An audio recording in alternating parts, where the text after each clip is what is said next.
Good evening all of you, good evening. तो जैसा कि आप सभी बच्चों को पता है कि हम लोग जो है क्लास 10 का चैप्टर 6 त्रिभुज जो है ट्रायंगल पढ़ाई कर रहे थे।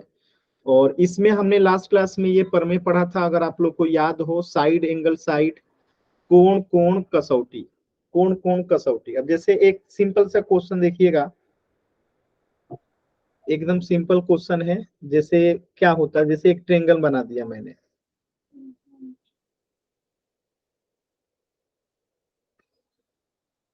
ये मैंने लास्ट क्लास में समझा दिया था आप लोगों को। देखिए, अगर मैं कहूं कि ये ट्रायंगल ए, ये बी, ये सी, ये डी, ये ई और ये एफ है, ठीक है। और इसमें आपसे अगर कहा जाए, ध्यान से समझिएगा, अगर मैं कहूं कि ए बी जो है बट्टा ई एफ बराबर है ए सी बट्टा में डी ई, ठीक है, डी ई के, ए बी बट्टा में ई एफ बराबर है ए सी बट्टा में डी एफ के। क्लियर है? तो और ये एंगल बी जो है, एक सेकंड रुक जाइएगा, सबसे सही रहेगा, एक सेकंड ऐसे लिखिएगा जब सबसे आसान रहेगा। देखिए, अगर मैं कहूं कि एंगल ए जो ये A B side A B जो है वो साइड डी ई के क्या है, समानुपाती है। यानी कि ए बी जो है बट्टा डी ई समानुपाती है किसके, ए सी बट्टा में डी एफ के, ए सी बट्टा में डी एफ के। बस समझ में आया? और एंगल ए जो है, एंगल ए जो है बराबर है एंगल डी के। तो ये हो गया साइड समानुपाती हो गया साइड के, और बीच में एंगल है, तो इसी को हम कहेंगे साइड एंगल साइड समानुपाती क्राइटेरिया से क्या हो जाएगा, ट्रायंगल ए बी सी समरूप हो जाएगा ट्रायंगल किसके, डी ई एफ के। होगा? सभी बच्चे बताइए। Yes sir. तो यहां से हमें क्या निकलेगा कि एंगल ए जो है एंगल डी के बराबर है, एंगल ए जो है एंगल डी के बराबर है, और एंगल बी जो है एंगल ई के बराबर है, और एंगल सी जो है एंगल एफ के बराबर है। ऐसे निकाल दिए, एंगल ए बराबर एंगल डी, एंगल बी बराबर एंगल ई, और एंगल सी बराबर एंगल एफ। क्या ये बात समझ में आया? जब समरूप होता है यस तो सर। कोण बराबर हो जाता है। अब मैं बस आपको ये कह रहा हूं कि अगर ये ए बी बट्टा डी ही ना दे के कुछ और दे देता, अब यहाँ पे इसको मैं मिटा दूं, एक बार स्क्रीनशॉट ले लीजिए, तो मैं इसे मिटा के दूसरे तरीके से बता रहा हूं। इसको मिटा दीजिए, एक बार मिटा दिए आप लोग। अब मैंने दूसरा तरीका बता रहा हूँ। देखिए, अब ये एग्जाम में ना देके आपसे कुछ और दे देता, मतलब क्या दे देता, अब आपको दे देता कि अब दे देता आप लोगों को कि ये बीसी जो है वो समरूप है डीई के। समझिएगा, देखिएगा, बीसी जो है किसके बराबर है, तो या ऐसे दे देता, बीसी बट्टा में डीई, ठीक है, बीसी बट्टा में डीई इक्वल दे देता अगर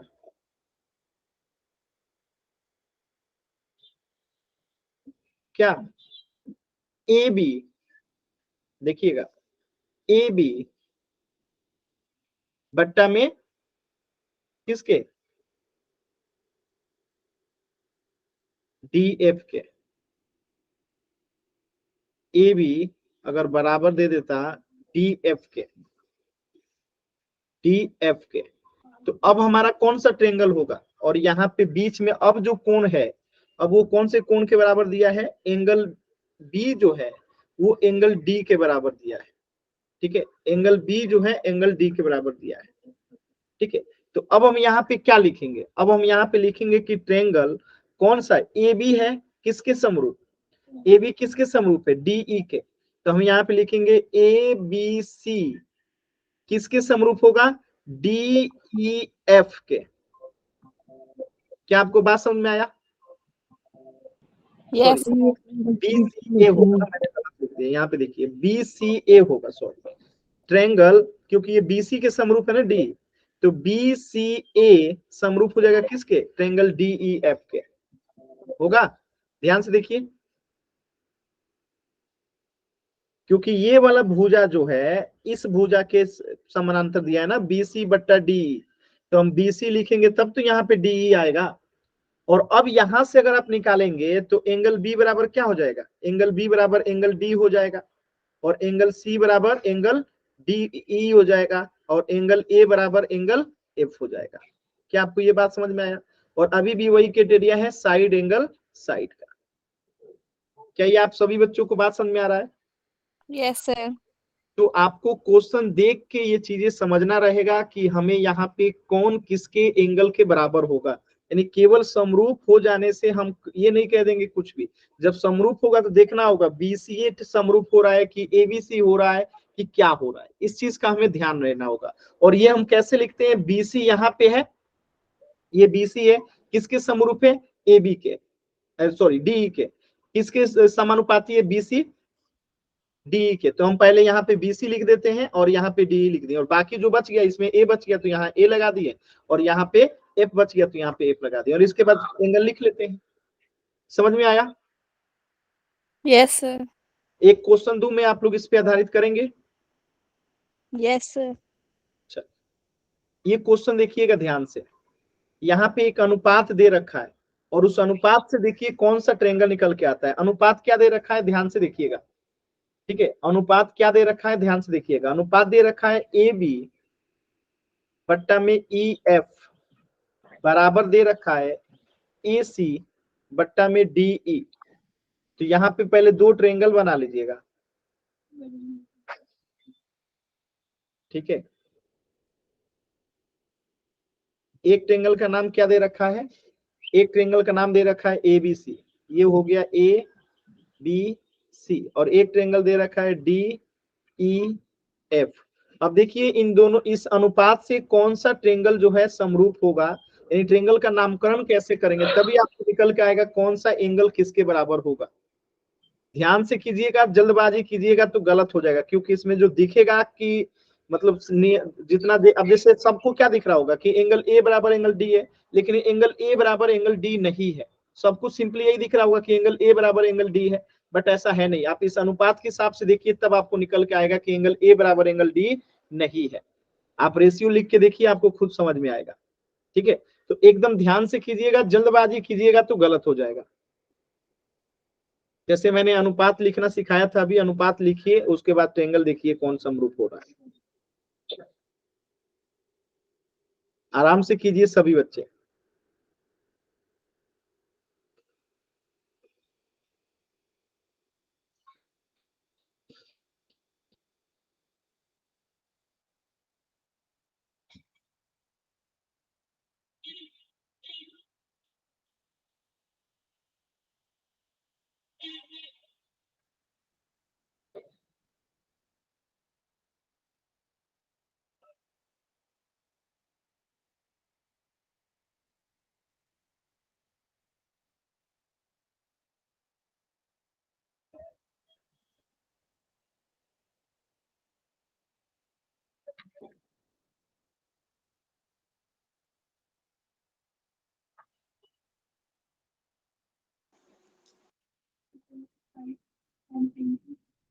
माइक म्यूट कीजिए, सचिन नाम से जो बच्चा है,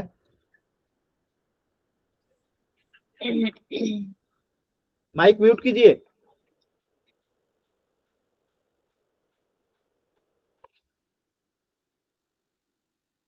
वेरी गुड, एकदम सही उत्तर आ रहा है।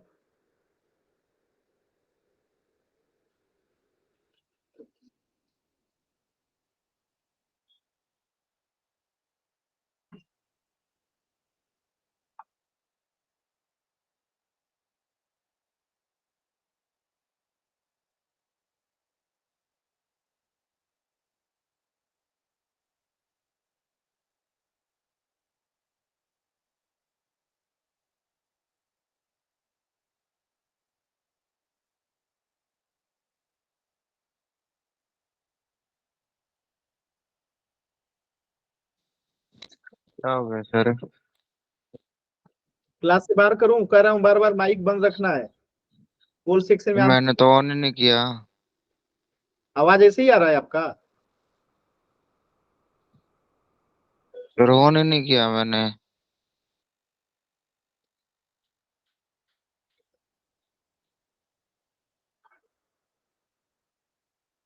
सॉल्व कीजिए सभी बच्चे एकदम आराम से, ध्यान से।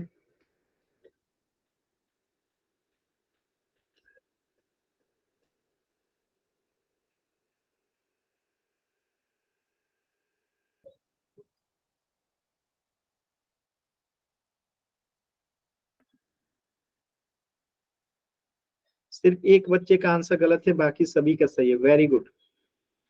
लास्ट के 10 सेकेंड, लास्ट के 10 सेकेंड। 10, 9, 8, 7, 6,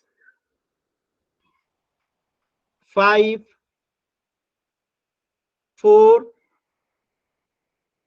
3, 2, 1। एक बच्चे का आंसर गलत है, बाकी सभी का सही है। देखिए कैसे करेंगे, बहुत सिंपल क्वेश्चन था। हमें क्या कह रहा है कि ए बी बट्टा ई एफ, यानी कि ये जो भुजा है ए बी जो है किसके अनुपात में है? ई एफ के। ठीक है, ठीक है। और दूसरा ए सी। ठीक है, तो हमें ए बी दे रखा है, तो ए बी और सी समरूप हो जाएगा किसके? ट्रायंगल ई एफ के। तो यानी ई एफ डी के।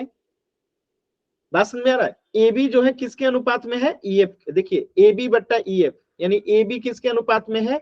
ई एफ के। तो ए बी बट्टा ई एफ, और ए बी जब हो गया ई एफ के बराबर, तो यहाँ सी आएगा और यहाँ डी आएगा। अब इतना जैसे ही निकला, तो अब आपका यहाँ से ये किस एंगल, यहाँ से एंगल ए बराबर क्या हो जाएगा? Angle E. और एंगल बी बराबर क्या हो जाएगा? Angle F. और एंगल सी बराबर क्या हो जाएगा? Angle D. तो यहाँ से एंगल ए बराबर क्या हो जाएगा? Angle E. Option B. Clear है? बात यस समझे? सर। और जब भुजा ये समानुपाती है, तो साइड एंगल साइड से ये क्या हो जाएगा? समरूप हो जाएगा, क्योंकि ये समरूप पहले से दे रखा है। क्लियर है? Yes sir. कोई डाउट किसी बच्चे को? No sir. अच्छा, नो डाउट सर। अगला प्रश्न कीजिएगा, क्वेश्चन नंबर 12। ध्यान से कीजिएगा।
कोशिश कीजिए सभी बच्चे।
वेरी गुड, सभी बच्चों का उत्तर सही है।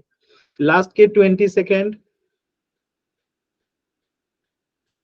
लास्ट के 20 सेकेंड।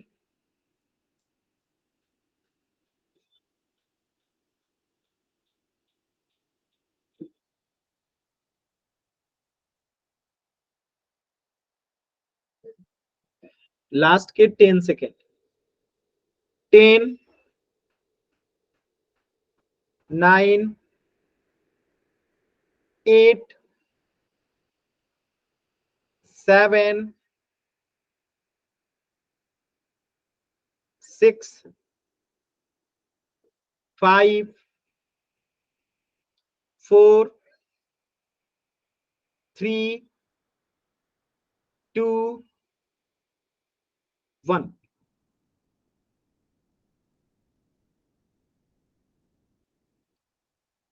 देखिए कैसे करेंगे, ध्यान से समझिएगा।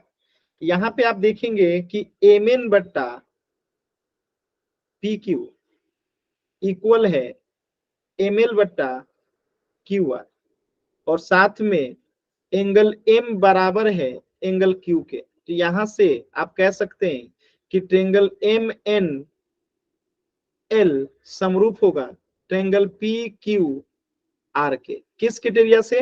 तो साइड हो गया, एक साइड हो गया, एंगल हो गया और साइड हो गया, यानी कि साइड एंगल साइड से। ठीक है, ऑप्शन सी जो है करेक्ट हो जाएगा। क्लियर है सभी बच्चों को? Yes yes sir. सर। ठीक है, तो इस प्रश्न का उत्तर है आपका ऑप्शन सी। देखिए ये आपका चैप्टर कंप्लीट हो गया है, अभी हम लोग इसमें एनसीईआरटी कर रहे थे। ठीक है, ये चैप्टर आपका कंप्लीट हो गया है, अभी हम इसमें एनसीईआरटी कर रहे थे। तो हम लोगों ने पर्सनालिटी 6.1 कंप्लीट कर लिया था पूरा, बताइएगा। Yes sir. Yes sir. किसी कोई डाउट नहीं है ना? आज 6.2 में इसमें कुछ स्टार्ट हुआ था कि अभी करना था? इसको स्टार्ट करना था ना? बोल लिया था सर ये मुझे नहीं याद नहीं है कि हुआ था। ये हुआ था, केवल 6.1 हुआ था ना? सर 6.1 हुआ था। क्या क्या? आपने ये होमवर्क दिया था सर। लेकिन मैंने नहीं ना करवाया था अभी। करवाया था सर। मैंने इसको सॉल्व कराया है स्वाति, कोई नोट किया है? नो सर, नहीं करा। आपने एक क्वेश्चन दिया था, यस वो एलटी वाला घर होमवर्क के दिया लिए। था सर, यही आपने मैं कह किया रहा हूँ, था। ये प्रिंस ऐसे ही कह रहा है कि करा दिया, मैंने कराया नहीं, मुझे याद है। सर नहीं कराया। सर मैंने लिख रखा है। दिखाइए मुझे, कॉपी दिखाइए अपना। जब मैं कह रहा हूँ कि नहीं करवाया हूँ तो फिर कैसे कह रहे हैं कि करवाया हूँ? सर दूसरी नोटबुक में वो भर गई है, अगली क्लास में दिखा दूंगा निकाल के। हाँ, दूसरे क्लास में किए होंगे सर, रहने दीजिए। चलिए देखिए, पर्सनालिटी 6.2। ठीक है, क्वेश्चन नंबर 1 आप लोगों ने पढ़ा है, ये थेल्स थ्योरम 6.1 याद है आपको? यस ठीक है, सर। तो थेल्स थ्योरम का उपयोग कीजिए और क्वेश्चन नंबर 1 को सॉल्व कीजिए सभी बच्चे। 6.2 का क्वेश्चन नंबर 1 का 1 सॉल्व कीजिए सभी बच्चे, एकदम ध्यान से, आराम से।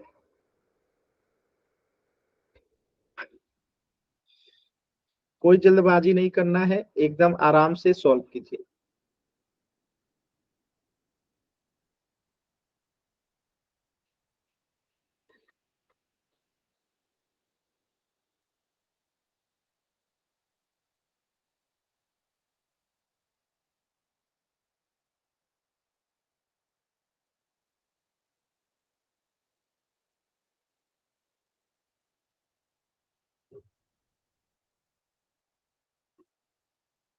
कोशिश कीजिए सभी बच्चे।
सर हो गया, इसका आंसर दिखाऊं?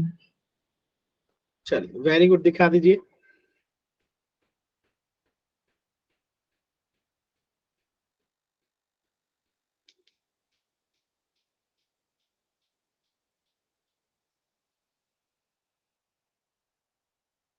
चलिए थोड़ा अंधेरा में दिखाई नहीं दे रहा, मैं एक बार बता रहा हूँ, मिलान कर लीजिएगा, ठीक है। देखिए ओके सर।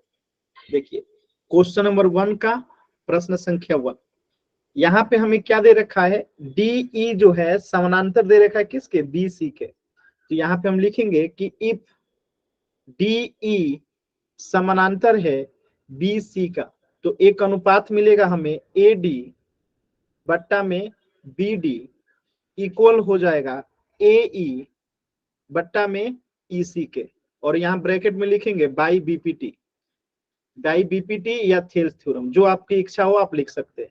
तो AD कितना है 1.5, BD कितना है 3, AE कितना है 1 और EC आपको निकालना है। तो यहाँ से क्रॉस मल्टीप्लाई करेंगे तो EC बराबर क्या हो जाएगा 3 बट्टा 1.5। अब 1.5 से 3 कितना बार में कटेगा, 2 बार में। तो यहाँ से EC बराबर कितना आ गया 2 सेंटीमीटर। क्लियर है सभी बच्चों को? Yes sir. चलिए क्वेश्चन नंबर 2 कीजिए सभी बच्चे। सर हो गया 82.4 Yes, sir. सेंटीमीटर है। कीजिए सभी बच्चे कीजिए, ठीक है अभी चेक करते हैं, बाकी बच्चे कीजिए।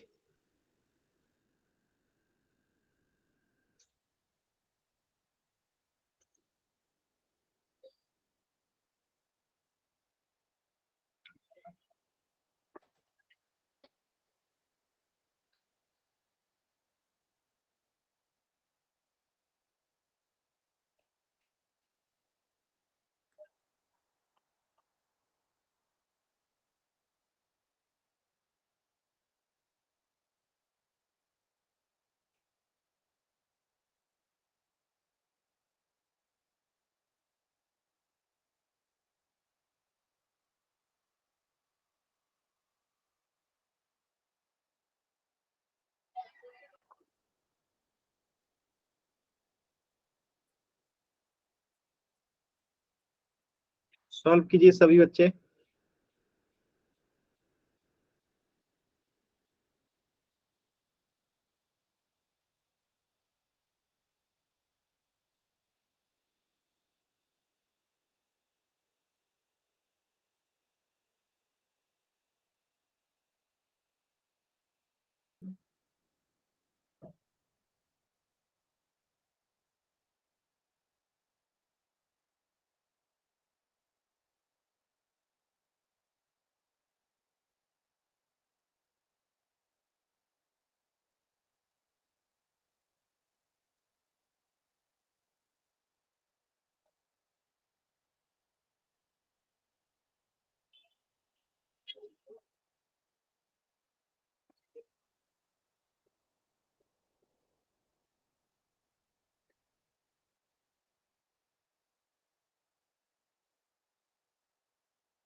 चल देखिए कैसे करेंगे क्वेश्चन नंबर 2, आराम से ध्यान से देखिए।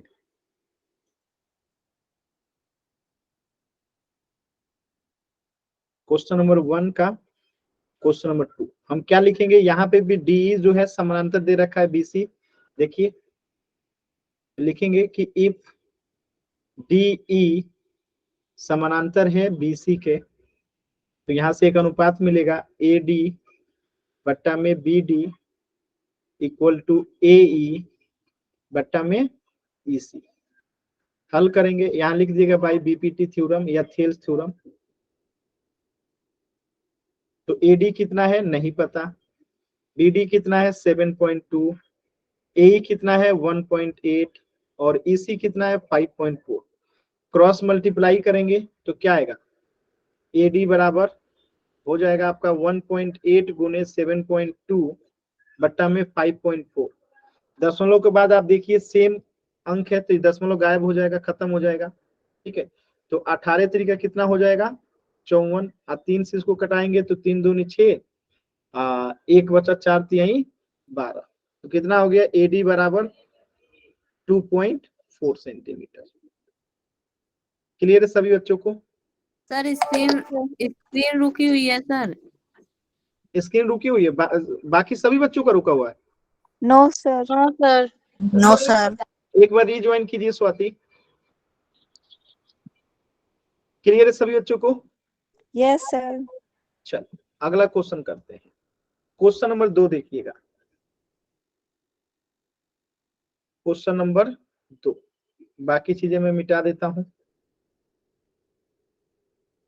क्वेश्चन नंबर 2 देखिए क्या कह रहा है कि किसी ट्रेंगल PQR की भुजा, ठीक है, अब यहाँ पे एक ट्रेंगल बना लेते हैं हम लोग।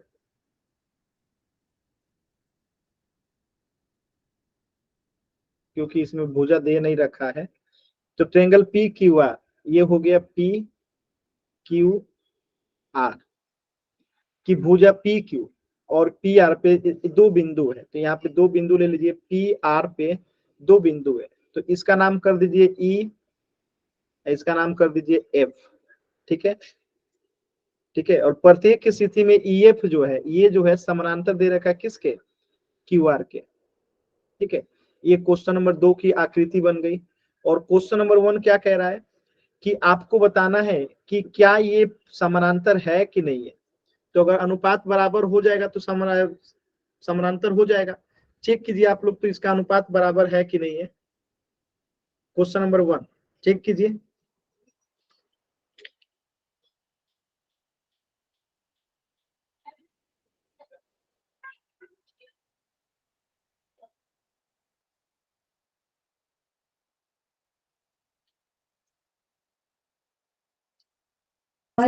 सर नहीं आ रहा, नहीं है।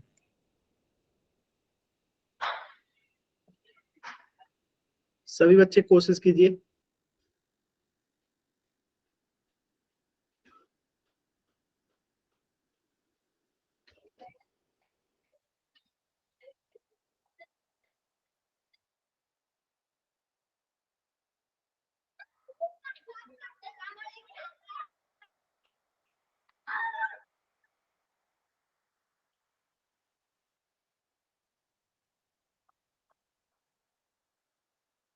नहीं है सर। चलिए वेरी गुड, कोशिश कीजिए। देखिए मैं पहला बताता हूं, तो लिखा है पहला में क्या दे रखा है। पहला के लिए इसको मान को भर लीजिएगा। पहला दे रखा है 3.9, EQ कितना दे रखा है 3, अब PF कितना दे रखा है 3.6 और FR कितना दे रखा है 2.4। तो हम लिखेंगे कि इफ EF समानांतर QR है, देन इट शुड बी, क्या होना चाहिए, PE बट्टा में QE इक्वल टू होना चाहिए PF बट्टा में FR के। किस नियम से, तो आप लिख देंगे बाई BPT। ठीक है, अब यहाँ पे मान पुट करके हम देखते हैं कि क्या ये हो रहा है कि नहीं हो रहा है। चलिए मान रखिए, यहाँ पे PE का मान रखेंगे तो कितना आएगा 3.9, QE का मान 3, PF का मान 3.6 और FR का मान 2.4। ठीक है, अब देखिए यहाँ पे दशमलव बिठा के 0 बराबर कर दिए। अब यहाँ पे हो गया 39/30 इक्वल टू 36/24। अब इसको कटा के देखते हैं हम लोग। 3 से कटेगा, 3 एकम 3, 3 त्रिका 9, 3 दहिया 30। इसको कटाएंगे 3 से, 3 एकम 3, 3 दूनी 6, 3 अठे 24। ये हो जाएगा 4 और ये हो जाएगा 6 और ये कट के 3 और ये कट के हो जाएगा 2। तो आप देख सकते हैं कि यहाँ पे क्या आ गया 13/10 बराबर नहीं है कितना 3/2 से। यानी कि हम कह सकते हैं कि यहाँ पे जो है देन EF जो है समानांतर नहीं होगा QR के। क्लियर है सभी बच्चों को? Yes sir. चलिए दूसरा क्वेश्चन कीजिए सभी बच्चे, दूसरा क्वेश्चन कीजिए। चलिए दूसरा तीसरा क्वेश्चन आप लोग घर से कर लीजिएगा, बाकी अगला क्वेश्चन कीजिए, क्वेश्चन नंबर 3 कर लेंगे ना आप लोग इसे? आप Yes, sir. चेक कर लीजिएगा। तीसरा क्वेश्चन कीजिए आप लोग। अब चलिए तीसरा क्वेश्चन कीजिए, अच्छा क्वेश्चन है, तीसरा क्वेश्चन कीजिए। आकृति दे रखी है, ये वाला आकृति है, कीजिए। Sir, थोड़ा zoom कर दो।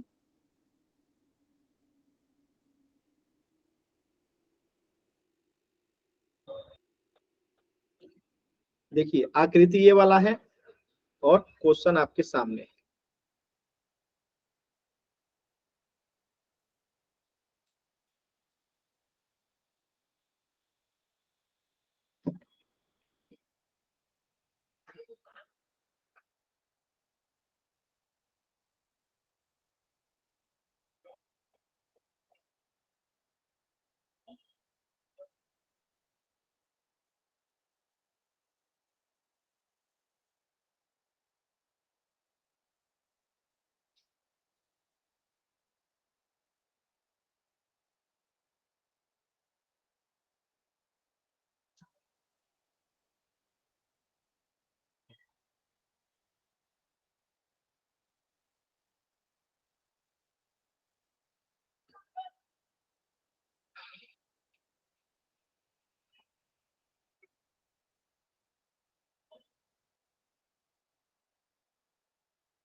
कोशिश कीजिए, बहुत ही अच्छा क्वेश्चन है,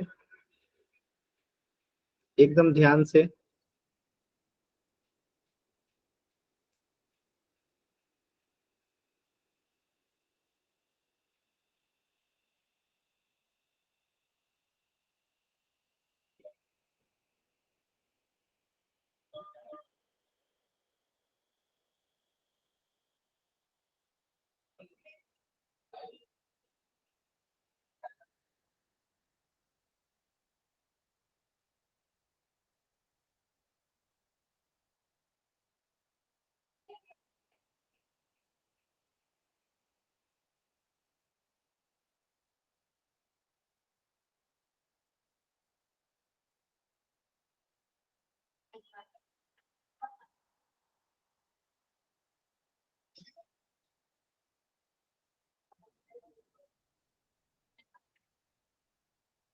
हुआ किसी का? यस सर, मेरा हो गया। एक सेकंड, एक स्टेप रह रहा है। कीजिए कीजिए।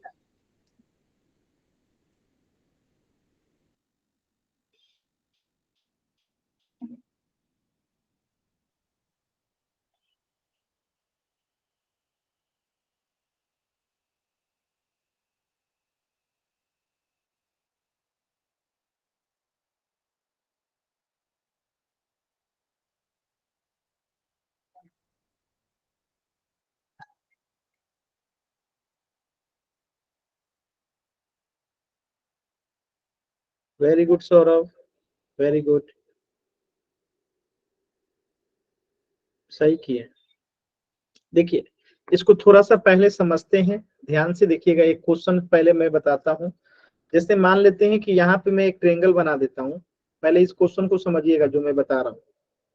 यहाँ पे मैंने एक ट्रेंगल बना दिया और इसके समानांतर मैंने एक रेखा भी खींच दिया और मैंने कहा ये ट्रेंगल है ए बी और सी, और ये पी और क्यू क्या है, समानांतर है बीसी के। यानी कि इफ पी क्यू जो है समानांतर होगा बीसी के, तो आप क्या कहोगे कि ए पी बट्टा में बी पी इक्वल होगा ए क्यू बट्टा में क्यू सी के। आप कहोगे ये सभी बच्चे कहोगे? Yes.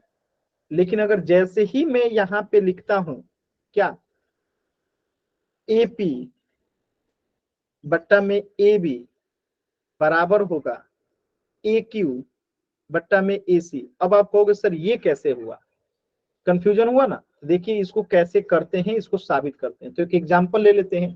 जैसे मैंने ले लिया इसको 3 और ये 6, मैंने इसको ले लिया 5 और इसको 10। अब देखिए ये वाला प्रूफ हो रहा है ना। एपी को रख दीजिए 3/6 और ए क्यू रख दीजिए 5/10। आप देखिए ये तो एकदम सही है, 1/2, ठीक है, 1/2। यानी 1/2 बराबर 1/2, ये तो एकदम सही है, ठीक है, बाई बीपीटी से एकदम सही है, ये तो होता ही है, ठीक है।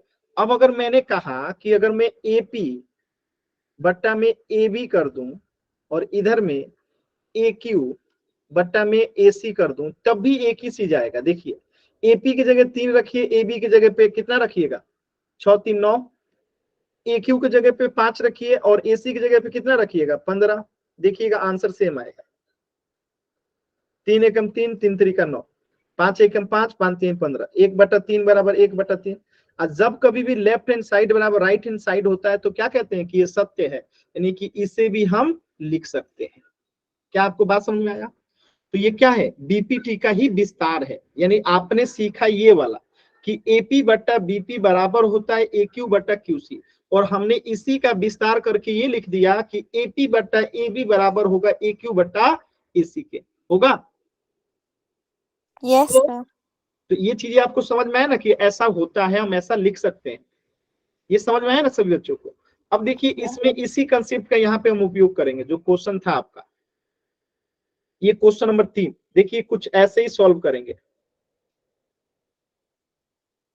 ध्यान से देखिएगा। इसकी आकृति दे रखी है, ये रहा।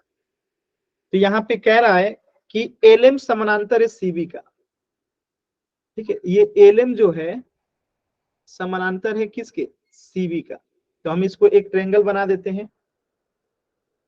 एक ये ट्रायंगल बन गया और एक ट्रायंगल ये बन गया, और इस ट्रायंगल में आप देखेंगे कि ये एलएम जो है वो समानांतर है बीसी के। तो एक बार हम लिख देते हैं यहाँ पे, इन ट्रायंगल ए बी सी क्या गिवन है हमें, एल एम जो है समानांतर है बीसी का। तो यहां से हम एक अनुपात लिख सकते हैं। अगर मैं कहूं कि ए एम बट्टा, ध्यान से देखिएगा, ए एम बट्टा ए बी बराबर होगा ए एल बट्टा ए सी के, किसी को कोई दिक्कत है? लिख सकता हूं कि नहीं लिख सकता हूं? No sir. लिख सकते हैं ना। अब ऐसे ही एक नीचे वाला ट्रायंगल में देखिए, नीचे वाले ट्रायंगल में देखिए क्या गिवन है आपको। नीचे वाले ट्रायंगल में देखिएगा तो एल एन समानांतर है सीडी के, यानी कि ये जो है समानांतर है सीडी का। तब हम लिखेंगे in triangle A C D, L N समानांतर है सीडी का। तो यहां से भी एक अनुपात लिखेंगे हम लोग, क्या बताइए, ए एन बट्टा में ए डी, ए एन बट्टा में ए डी बराबर होगा ए एल बट्टा में ए सी। लिख सकते हैं? Yes sir. लिख सकते हैं ना। अब अगर आप ध्यान से देखेंगे तो आपका सॉल्यूशन हो चुका है। कैसे पता, तो देखिए मैं दिखाता हूं। देखिए, जब मैं कहूं कि a बराबर b होता है और c बराबर भी क्या होता है, b होता है, तो आप मुझे बताइए कि जब a बराबर b है या c बराबर भी b है तो क्या a बराबर c नहीं हो जाएगा? जब राइट हैंड साइड बराबर है तो लेफ्ट हैंड साइड आपस में बराबर नहीं हो जाएगा? a yes sir. बराबर b है और c बराबर भी b है, यानी कि a बराबर c हो जाएगा, हो जाएगा। तो यहाँ पे भी आप देखिए एल बट्टा ए सी बराबर एम बट्टा ए बी है और एल बट्टा ए सी बराबर एन बट्टा ए डी है, यानी ये दोनों आपस में बराबर हो जाएगा, हो जाएगा। तो हम यहाँ पे लिखेंगे इसी चीज को। अब क्या, इसका नाम दे देंगे समीकरण 1 और इसका नाम दे देंगे समीकरण 2, और लिखेंगे from equation 1 and 2, from equation 1 and 2 हमें क्या प्राप्त होगा, ए एम बट्टा में A B equal to A N बट्टा में ए डी। देखिए यही साबित करना था। आ गया? Yes sir. है ना आसान? किसी बच्चे को कोई दिक्कत? एनीबॉडी? आसान है ना? Yes sir. चलिए, एकदम सेम टू सेम तरीके से क्वेश्चन नंबर 4 भी होगा, सेम टू सेम कीजिए। क्वेश्चन नंबर 4 कीजिए। इसकी आकृति ये रही क्वेश्चन नंबर 4 की। कीजिए सॉल्व सभी बच्चे। ये एक्सरसाइज 10 कितना है जी, 6.2 है ना, यहाँ लिख 6.2 एक्सरसाइज है। कीजिए क्वेश्चन नंबर 4।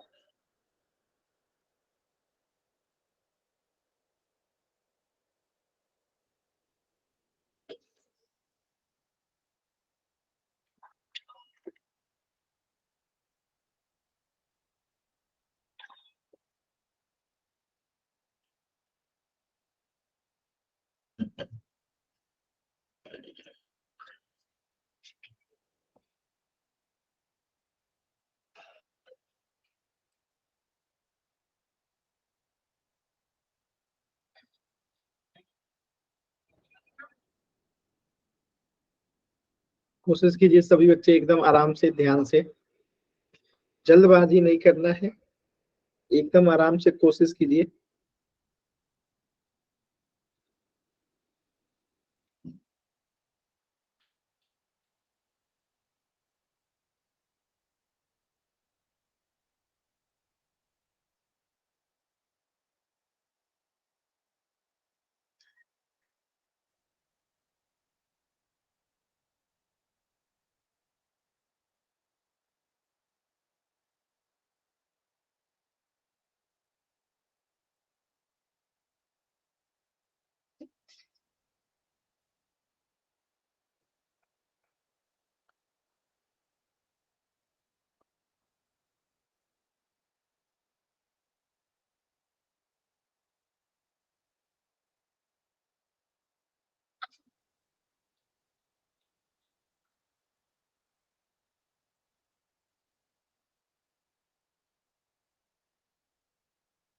कोशिश कीजिए सभी बच्चे। हम बताएं कि कर लेंगे आप लोग? सर कर लेंगे। चलिए एक काम कीजिए, आप इसे होमवर्क में नोट कर लीजिए। क्वेश्चन नंबर 4, ठीक है, क्वेश्चन नंबर 5 और क्वेश्चन नंबर 6, ये आपका होमवर्क रहेगा। अब ध्यान से करके आइएगा, एकदम सिंपली जैसे अभी किए ना वैसे ही करना है, ठीक है। कुछ भी डाउट है तो अभी आप लोग पूछ लीजिए।